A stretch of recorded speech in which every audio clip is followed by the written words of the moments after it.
All right. So, first of all, let's frame this discussion again to remind us the issues that we're exploring. We just left behind this discussion of assimilation theory.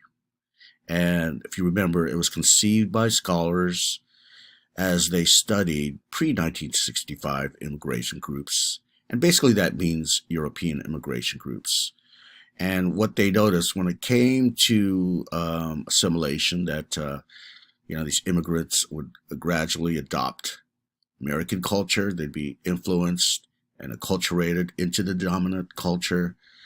And therefore, through the succession of years, if not decades, you see them becoming more assimilated. And therefore, you see less racial prejudice, racial discrimination that they experience. And certainly that's a generational phenomenon, right? Let's also remember that we're looking at education. And as traditional scholars, again, that looked at immigration before 1965, what they noticed is that education, the American educational system, is one institution, among others, that serves as vehicles towards assimilation because it helps to create a common culture.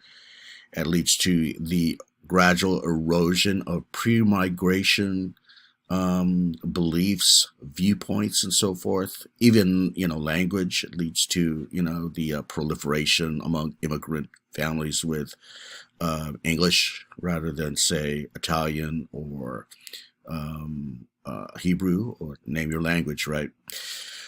Okay, so education is one part of that institution. So again, we are kind of seeing how this applies to post 1965 Asian immigration students. Okay, in other words, um, let's recall that we talked about this thing called model minority, right? Which you could cite as a form of exceptionalism.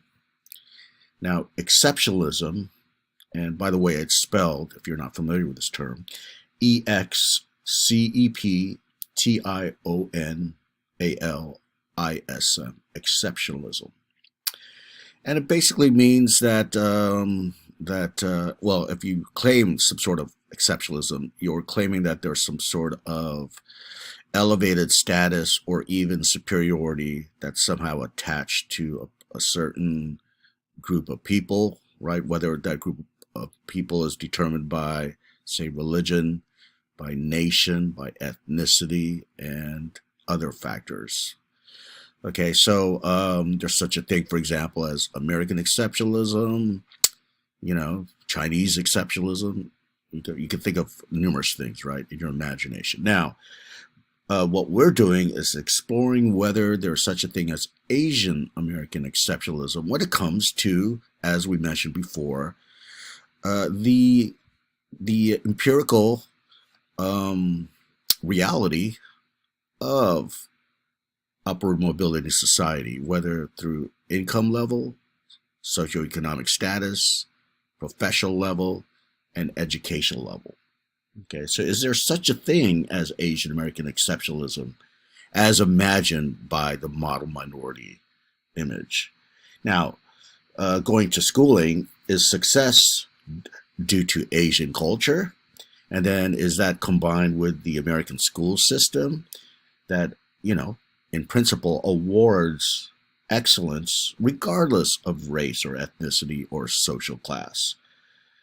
All right, so, we talked about the statistics and the data, and that's impressive, but they do hide or obscure other facts that ensure success.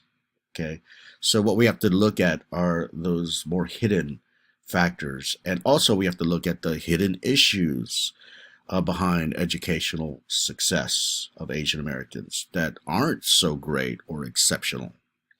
Now, let's get back to this um, assimilation perspective as it applies to Asian American students. And what's found here in the research is that for more recent Asian American students, as stated in the slide, Asian American success often breaks with the traditional assimilationist theory, or I've called it also just plainly assimilation theory, in previous slides.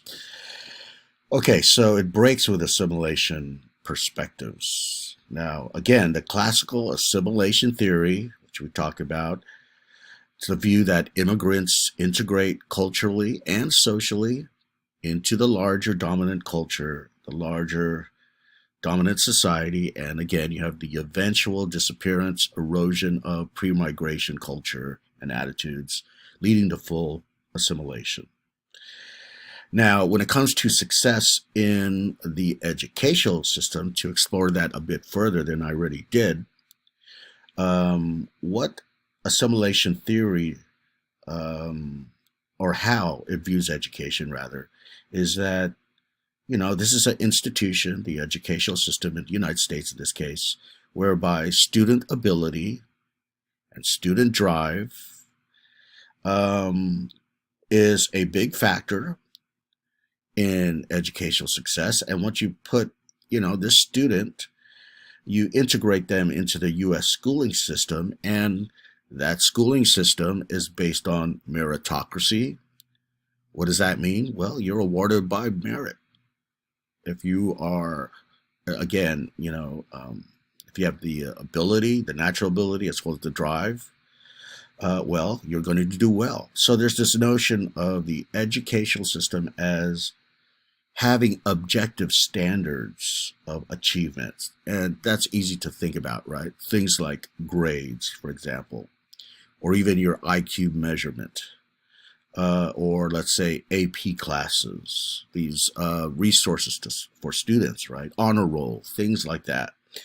These are objective standards of achievement.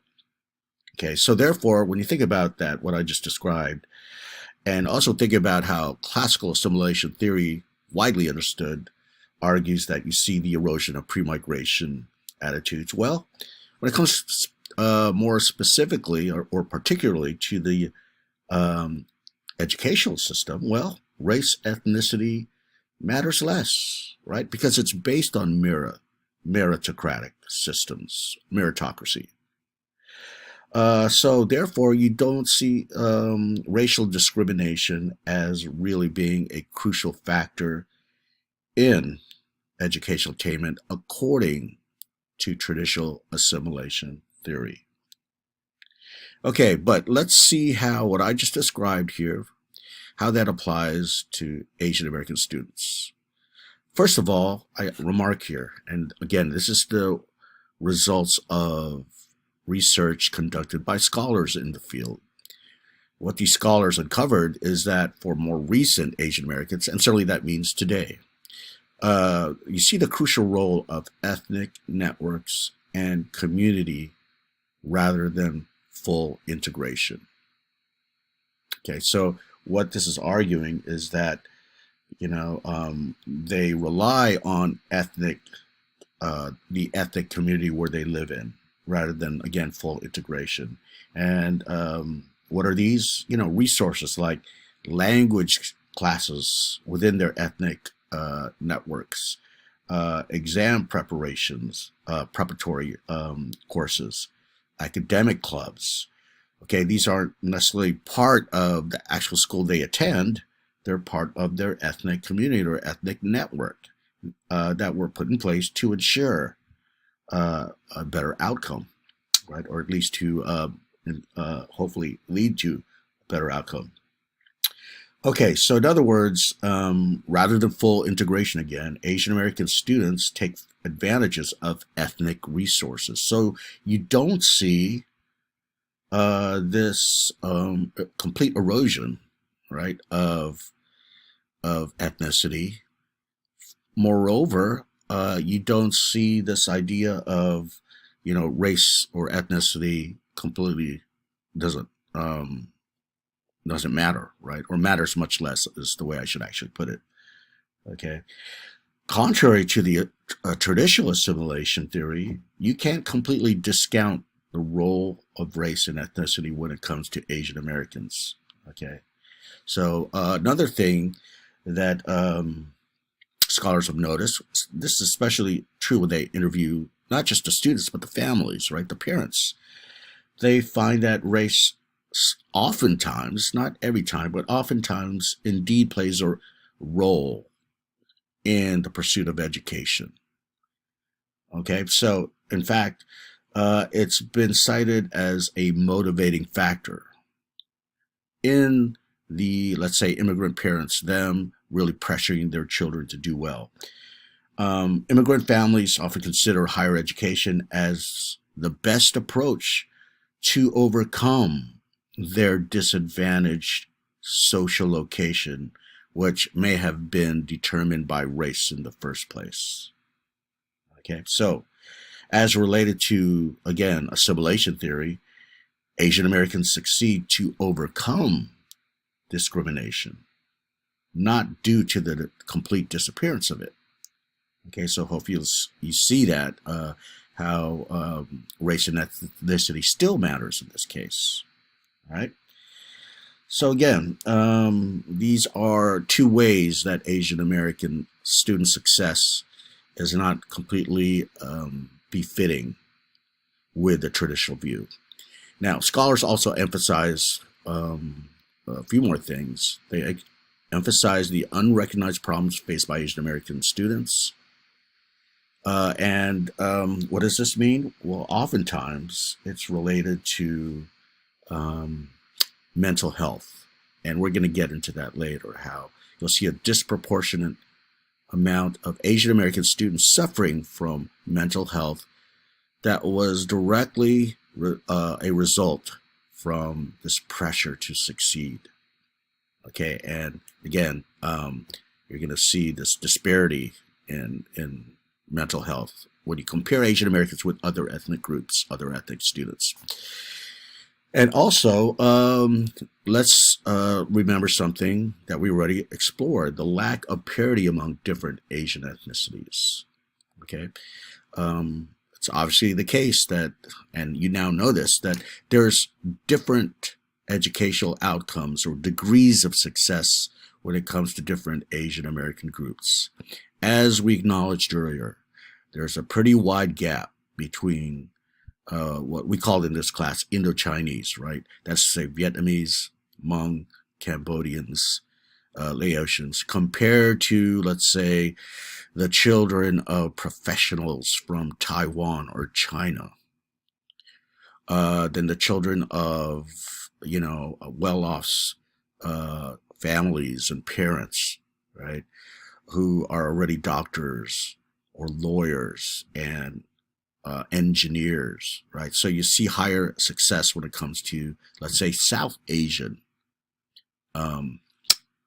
students compared to, again, Indo-Chinese. And here we see how history matters, right? Because the circumstances faced by refugees who came here with virtually nothing, and as we acknowledged earlier, with no job skills whatsoever, and had to build themselves from the ground up. Well, you couple that with trauma, as we discussed in the past, it's much more of a formidable barrier to overcome than, let's say, students whose parents are, let's say, professionals like doctors and engineers. Okay, we'll move to the next slide.